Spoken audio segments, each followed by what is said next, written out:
Finally, kumanta na. Mayor Magalong binunyag baho ng ICI-BBM, yari na dito. Ayan, syempre itong balitang ating matutunghayan ay nagmula kay Politikang Pinas TV. At ito po ang inyong lingkod na si BT na magbibigay ng reaksyon at komento dito sa video na ating matutunghayan ngayon. At huwag na natin pagtagalin at sabay-sabay na nating panoorin ang laman ng video na hatid sa atin ni Politikang Pinas TV at bibigyan natin ng reaksyon ang balitang ito. Pasok! Magandang araw mga kaibigan. Ayun, syempre bago natin simulan ng video ito, nais ko nga pala bigyan ng credits ang boses at video na matutunghayan natin ngayon at bibigyan ng reaksyon. Walang iba, kundi suki tayo nito syempre, no, mga katunay. Ayan, syempre ang ating paboritong general, si General Macanas. Syempre huwag niyong kalimutang suportahan ang channel ni General Macanas, mga katunay.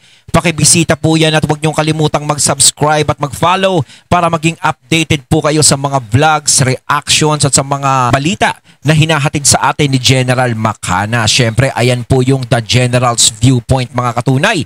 Ipagpatuloy natin. Bigyan natin ng opinion, reaction itong post di umano. Title, ICI, no funds, walang pundo. Former ICI Special Advisor and Baguio City Mayor Benjamin Magalong acknowledged that the Independent Commission for Infrastructure continues to face operational difficulties due to the absence of government funding. In an interview on the program Sa Totoo Lang of 1PH, Magalong revealed that during his time as the Commission's Special Advisor, he personally advanced money to keep its work moving. He said he ended up shouldering around 30,000 in expenses. Ano ba yan? Lalugi. Wala pala pondo yun. Ay, Tatak Marcos Jr. Administration talaga ito. Nalugi siya ng 30,000. Magalong added that other members of the ICI also use their own funds to support. Ibig sabihin sa sariling bulsa nila nang gagaling yun. Yung investigasyon na yun parang sila nagpapaluwal, no? Hindi pwede din sabihin natin na ano. Hindi nila, baka sabihin nila, at least hindi namin kinukuha sa pera ng taong bayan. Minsan baka ganun eh. Kinukuha namin sa sarili naming mga bulsa. Alam niyo, sa totoo lang, no? Hindi naman masamang gamitin ang pera ng taong bayan kung ito ay nasa tama naman. 'Di ba? Gaya niyan, sa ICI. Bawal ibunyag, bawal ipakita ang investigasyon na nangyayari. 'Di ba? So, syempre, kung pera ng taong bayan ang ginagamit dyan sa investigasyon na yan, kailangan naman kahit papaano magkaroon ng presensya ang taong bayan dyan. Ang ibig ko sabihin presensya, kahit naman papaano, malaman naman nila kung ano yung tumatakbo dyan sa investigasyon. Diba? Kasi ang sinasabi nila, mamaya gamitin sa ganito, makita, naka-ere, ganito, ganyan. Mali yung ganun. Kailangan pa rin yung taong bayan ang present dyan, makapanood, makakita, masaksihan kung anong investigasyon ang ginagawa ninyo sa ICI. Diba? Dami nyo na nga naiimbitahan dyan eh. Ngayon, siguro kung sa sariling bulsa nila nang gagaling ang pinupondo nila sa mga investigasyon na nangyayari dyan sa ICI, pwedeng pagmalaki nila na hindi kami kumukuha ng pondo sa taong bayan. Hindi namin ginagamit ang pondo ng taong bayan dahil nga ito ay private. Diba? Kumbaga, may katwiran sila na i-private ang kanilang investigasyon. Aba. Sana. Pero, papaluwal sila, no? Sipag. The Commission's ongoing probe into the alleged flood control scam. kahit mga member pala ng Commission na scam din sila. Paano ba yan? Sabi ni Mayor Magalong, wala kaming pondo para gamitin sa aming mga operasyon. In fact, nag-front load pa ako ng cash para i-cover yung expenses. Ayos! Palakpakan naman natin ang Marcos Jr. Administration.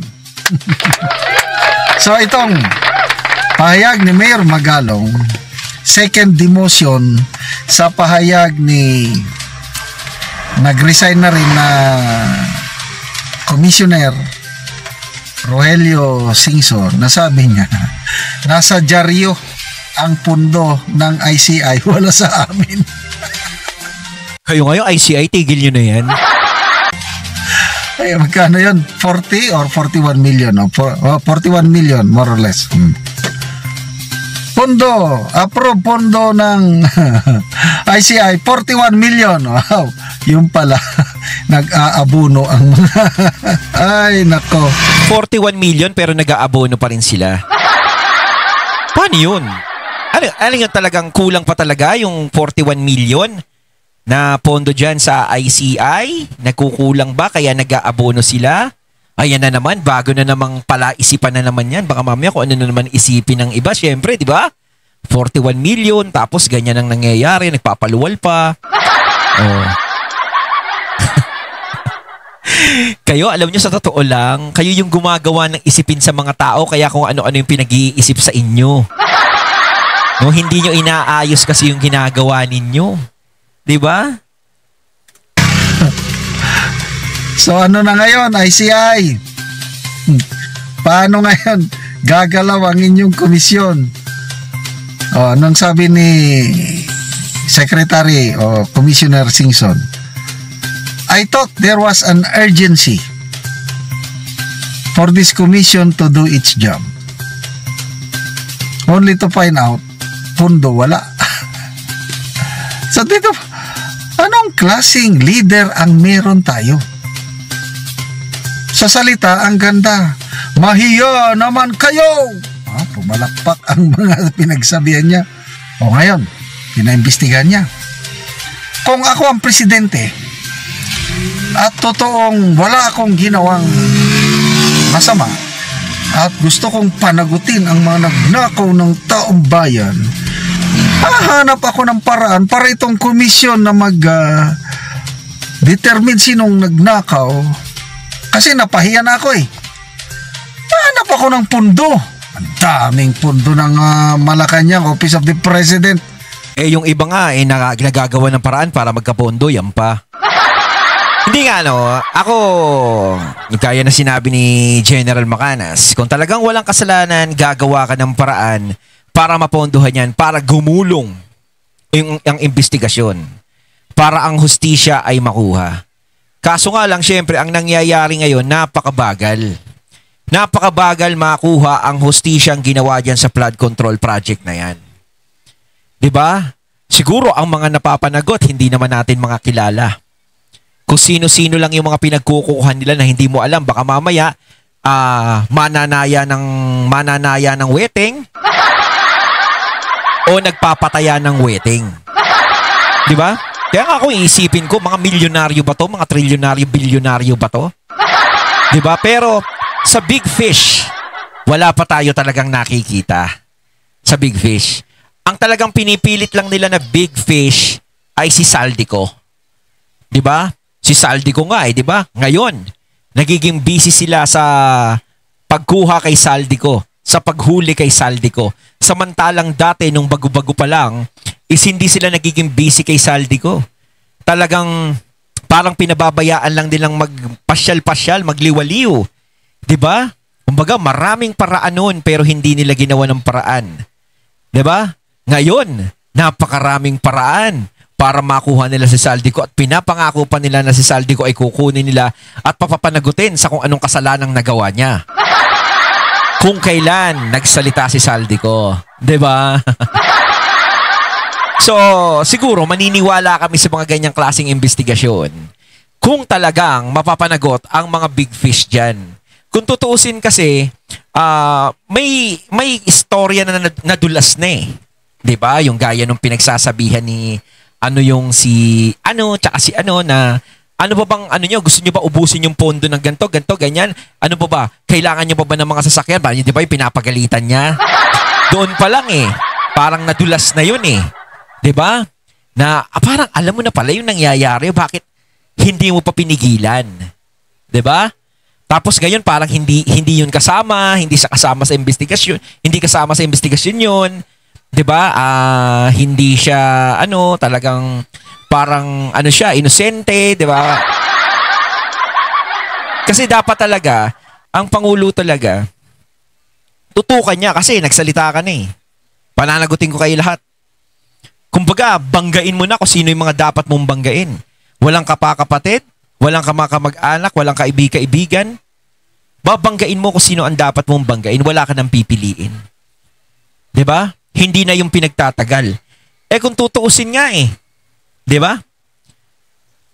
Yung flood control project na yan, malapit nang matapos yan. Malapit na talagang matapos kasi matatabunan na yan ng impeachment ni BP Sara. Yun ang aasikasuhin nila ngayon, impeachment. So mawawala na sa usapan ang flood control project na yan. Gusto ako dyan. Next year, iba na usapan yan, impeachment na ni BP Sara. Hahanapin mo yung usapin sa flood control, mawawala yan. Bilyones! Ay bakit hindi niya mapunduhan? Bakit umaangal itong mga... So anong ibig sabihin yan? Is there a sense of urgency dito sa ICI? With these developments, opinion ko lang ito, parang wala. Pasara na daw yan.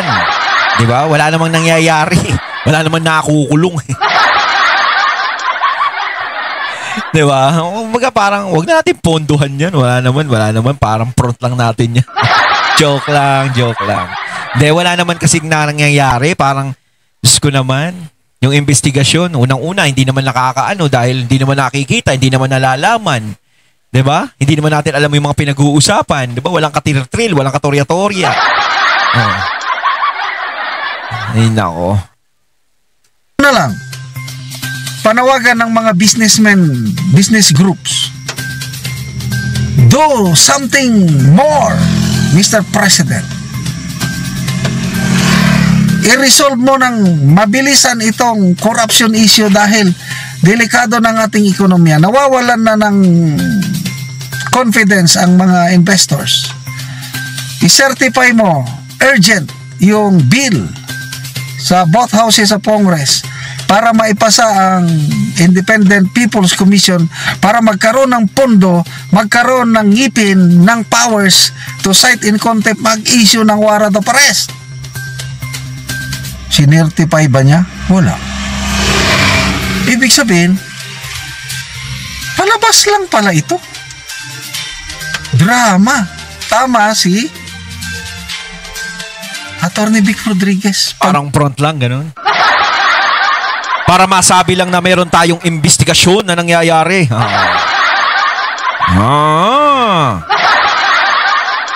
Nagsimula pa lang yan.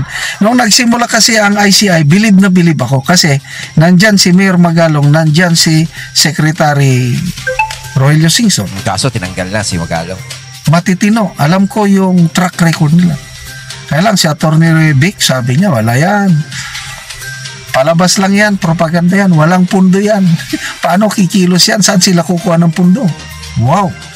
Tama si Attorney Vic Rodriguez, wala ngang pundo. Oh, tapos ayaw pa niyang i-certify na urgent yung bill para magkaroon ng ngipin ang komisyon. Ay wala. Talagang the more I am convinced, opinion ko lang ito, na ang Pangulo hindi siya seryoso sa paghabol ng mga nagnakaw sa pera ng taong bayan. Kaya nga sinasabi ko lagi kong sinasabi na hindi mareresolba ngayong mga panahon na to yang usapin na yan. Yang flood control, ghost project, kahit na anong yan, hindi matatapos ngayong panahon yan. Mananatili lang yang napala isipan at mananatili lang yan ngayong panahon na to na tanong lang sa atin. 'Di ba? Wala silang kaplano-plano kasi kung ikaw may plano, gagawin mo lahat yan. Tsaka talagang makikita mo talaga sa kilos pa lang sa mga gagawin, makikita mo talaga kung may pangil talaga. Kung handa niyang sakmalin lahat ng mga involved doon. 'Di ba? Kaso syempre ito nakikita natin. Mas handa nilang sakmalin si BP Sara at si PRRD Doon natin sila nakikitaan ng pangil kapag Duterte ang pinag-uusapan. 'Di ba? Kaya para sa akin, wala tayong makukuhang hustisya sa mga panahon na ito. 'Di ba? Hindi mareresolba kung ano man ang mga dumaang problema sa atin.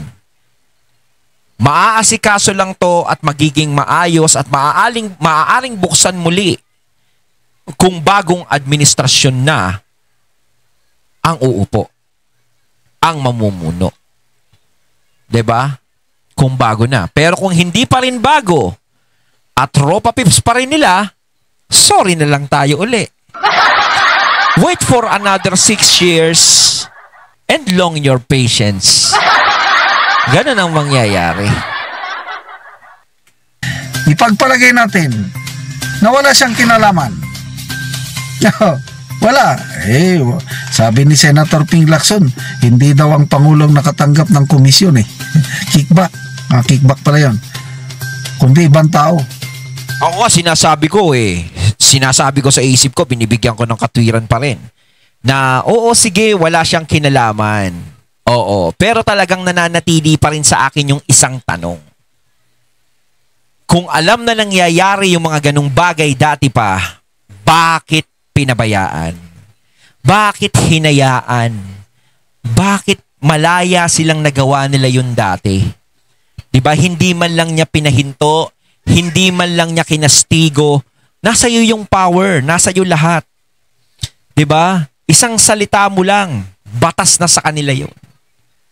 Pero hindi mo ginawa. 'Di ba?